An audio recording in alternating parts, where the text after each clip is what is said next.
RBL bank एक ऐसा नाम जिसका नाम सुनते ही रिटेल इन्वेस्टर के मन में एक पेन क्रिएट होता है, क्योंकि पिछले 2 या 3 सालों से बैंक ने बहुत ही ज्यादा खराब प्रदर्शन यहाँ पे करते हुए आप लोगों ने देखे होंगे।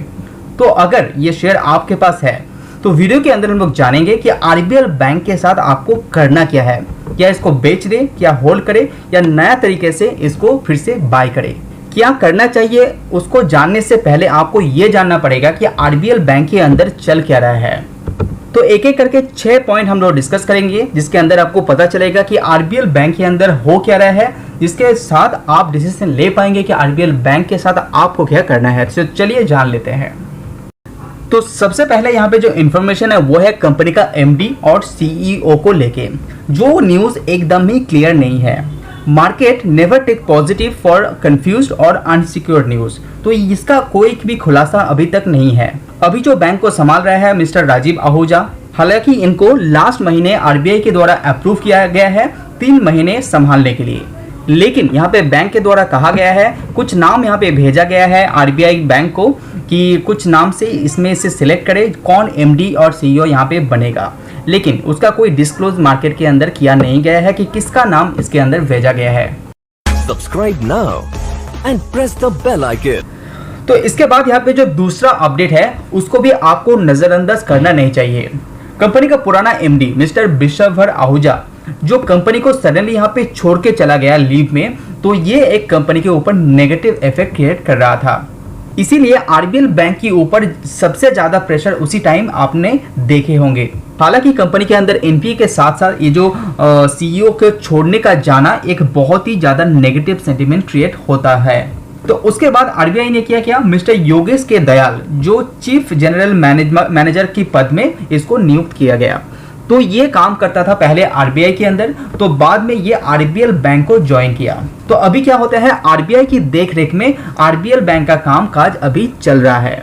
उसके बाद यहाँ पे तीसरा अपडेट ये भी है, रिसेंटली कंपनी का जो कॉल निकले हैं, कंपनी ऑडिट में भी कंपनी ने कहा है कि जो मिस्टर रिसेंटली कंपनी का जो एमडी और सीईओ है जो एक्टिंग काम चल रहा है मिस्टर आहूजा, उसका कहना है कि फ्यूचर में आगे आने वाले कुछ क्वार्टर के अंदर ही आपको एनपीए के अंदर कंट्रोल आते हुए आपको दिखाई देगा। इसका मतलब क्या हुआ, आगे आने वाले कुछ क्वार्टर के अंदर कंपनी यहाँ पे अपने जो एनपीए है उसको डिक्रीज करेगा। तो ये बहुत बड़ा पॉजिटिव दिखाई दे रहा है मिस्टर आहूजा की द्वारा, लेकिन समय बताएगा कि किस तरह से कंपनी इसको कंट्रोल करते हैं। साथ ही साथ कंपनी का जो रिजल्ट है वो भी कंपनी इंप्रूव करेगा। रिसेंटली एडवांस के अंदर कंपनी के उसका उतना इंप्रूव है नहीं, लेकिन फ्यूचर में ये जो एडवांस के अंदर भी कंपनी अच्छा खासा ग्रोथ दिखाएगा, ये मिस्टर आहूजा का कहना है। तो चलिए देखेंगे फ्यूचर के अंदर। उसके बाद यहाँ पे चौथा जो पॉइंट है कंपनी का एनपीए, जिसका सबसे बड़ा कारण है आरबीएल बैंक का जो शेयर है वो 600 से लेके 100 तक आते हुए। तो ये जो जर्नी रहा वो मेन रीजन था कंपनी का एनपीए, अभी भी वो मेन रीजन है कंपनी का परफॉर्मेंस की ऊपर। तो रिसेंट कंडीशन में कंपनी का एनपीए देखेंगे तो 4.84% दिखाई देगा। जो ग्रॉस एनपीए है, नेट एनपीए कितना है 1.85। इसको आप बड़े बड़े बैंक से कंपेयर करते हैं, एचडीएफसी, आईसीआईसीआई बैंक, तो इससे कंपेयर करते हैं तो बहुत ज्यादा है। तो इसी एक कारण के चलते कंपनी अभी भी सिचुएशन उतना इंप्रूव नहीं है, लेकिन क्वार्टर टू क्वार्टर कंपनी अपना जो एनपीए है उसको डिक्रीज किया है। मैनेजर का कहना है कि ये जो फ्यूचर एनपीए है उसको भी कंट्रोल में लेके आएगा, लेकिन फ्यूचर ही होता है। इसके बाद यहाँ पे 5वां चीज जिसको आपको नजर रखना चाहिए, अगर आरबीएल बैंक का शेयर आपके पास है तो आपको ये चीज को भी नजर में रखना चाहिए, कंपनी का रेवेन्यू। पिछले कुछ सालों से 2010 की बात करें, जहां 144 करोड़ कंपनी यहाँ पे रेवेन्यू अर्न करता था, वो बढ़ते बढ़ते 8500 करोड़ तक चला गया है। तो ये जर्नी बहुत ही अच्छा था, बहुत ही तेजी से था, लेकिन उसके बाद आप देख पा रहे हैं पिछले 3 साल से ये इवन जो रिसेंट साल चल रहा है उसके अंदर भी कंपनी का जो रिजल्ट है वो धीरे धीरे डिक्रीज में जा रहा है। तो ये बहुत नेगेटिव सेंटीमेंट क्रिएट करता है आरबीएल बैंक के लिए। लेकिन इसमें आप दूसरा बैंक को भी कंपेयर करता है, इस सिचुएशन के होते हुए भी बैंक, दूसरा जो बैंक है उसका जो रेवेन्यू है उसके अंदर थोड़ा सा भी ग्रोथ तो दिखाई दे रहा है। तो अगर आप यहाँ पे पिछले कुछ साल का माने तो कंपनी का रेवेन्यू के अंदर कोई भी ज्यादा ग्रोथ नहीं दिखाई दे रहा, हालांकि ये नेगेटिव दिखाई दे रहा है। साथ ही साथ कंपनी का इंटरेस्ट आप देखेंगे वहां पे भी कंपनी जो ग्रोथ है वो नेगेटिव में दर्ज किया है पिछले 3 साल में। तो ये एक पॉइंट भी कंपनी के लिए नेगेटिव दिखाई दे रहा है। तो अभी बात करते हैं 6th पॉइंट के बारे में जो आरबीएल बैंक के अंदर आपको देखना चाहिए। पिछले 5 पॉइंट जो मैंने डिस्कस किया आप लोगों के साथ, वो 5 पॉइंट कंपनी के ऊपर थोड़ा सा नेगेटिविटी क्रिएट कर रहा है, लेकिन अभी जो आपको दिखाई दे रहा है थोड़ा सा कंपनी के लिए राहत दे रहा है, वो है कंपनी का branches and as well as आपका कस्टमर। क्योंकि कंपनी ने बहुत ही अच्छी तरीके से, हेल्दी तरीके से यहाँ पे कंपनी अपना जो ब्रांचेस है वो इंक्रीज कर रहे हैं।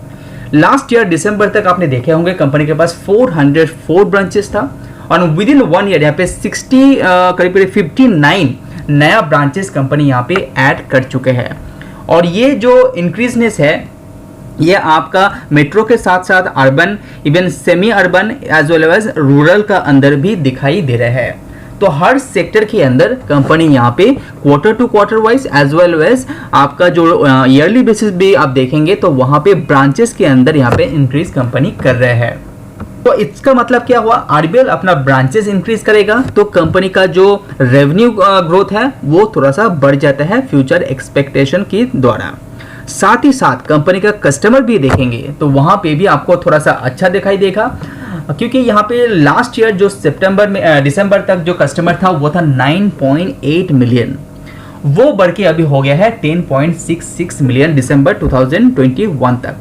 तो कस्टमर बेस के वाइज भी देखते हैं तो कंपनी वो भी इम्प्रूव कर रहे हैं, कंपनी ब्रांचेस भी नया खोल रहे हैं। तो यहाँ से पता तो ये चलता है कि कंपनी आपका आरबीएल बैंक डूब नहीं जा रहा है। हालांकि एनपीए को लेके बहुत ज़्यादा प्रॉब्लम है, सीईओ को लेके थोड़ा सा प्रॉब्लम है, लेकिन कंपनी ग्रोथ प्रोस्पेक्टस में आगे बढ़ रहा है और कंपनी का मानना है कि फ्यूचर में ये ग्रोथ आगे भी आता रहेगा। तो अभी सवाल ये आता है कि आपको करना क्या चाहिए।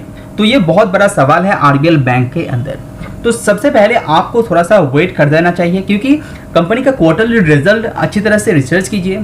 कंपनी का जो मैनेजमेंट के द्वारा कहा गया है कि कंपनी एनपीए में कंट्रोल लाएगा, कंपनी का रेवेन्यू ग्रोथ आएगा, तो ये सब जो मैनेजमेंट के द्वारा कहा गया है ये बैलेंस शीट में भी दिखाई देता है क्वार्टर रिजल्ट आने के बाद। तो आप थोड़ा सा इसके अंदर पॉजिटिवनेस दिखाई दे सकते हैं। हालांकि मैं आपको इसके अंदर डीप डाइव करने का सलाह नहीं दूंगा, क्योंकि कभी भी ये और भी नीचे जा सकता है। जिस तरह से एनपीए का सिचुएशन है, एमडीए को लेके कंफ्यूजन है, तो ये थोड़ा सा प्रॉब्लम क्रिएट हो सकता है। इसके अंदर भी राहत का न्यूज ये है कि बजाज फाइनेंस ने भी इसके अंदर निवेश किया है, लेकिन कुछ क्लॉज के अनुसार। ये लास्ट ईयर ये जो इन्वेस्टमेंट था ये प्रोसेस हुआ था। तो लेकिन ये पूरा एनालाइज करने के बाद ये तो पता चलता है कि कंपनी का सिचुएशन अभी अच्छा नहीं है। आरबीएल बैंक का जो रिसेंट कंडीशन में अभी दिखाई दे रहा है वो उतना अट्रैक्टिव नहीं है, लेकिन फ्यूचर में ये अट्रैक्टिव हो सकता है, क्योंकि कंपनी ब्रांचेस इंक्रीज कर रहा है, कंपनी का कस्टमर ग्रो हो रहा है, कंपनी अपना बिजनेस को ग्रो कर रहा है, मैनेजमेंट भी अभी पॉजिटिव है, आरबीआई का हाथ भी कंपनी के ऊपर दिखाई दे रहा है, और विद इन सम डेज आपको कंपनी का नया सीईओ भी देखने को मिल सकता है। तो ये कुछ कारण के चलते आप होल्ड कर सकते हैं, नया निवेश के लिए थोड़ा दिन रुक सकते हैं। तो वीडियो पसंद आए तो लाइक जरूर कीजिए, सब्सक्राइब कीजिए। आज वीडियो में इतना ही, see you on next video. Subscribe now and press the bell icon. Never miss an update. Subscribe now and press the bell icon. Never miss an update.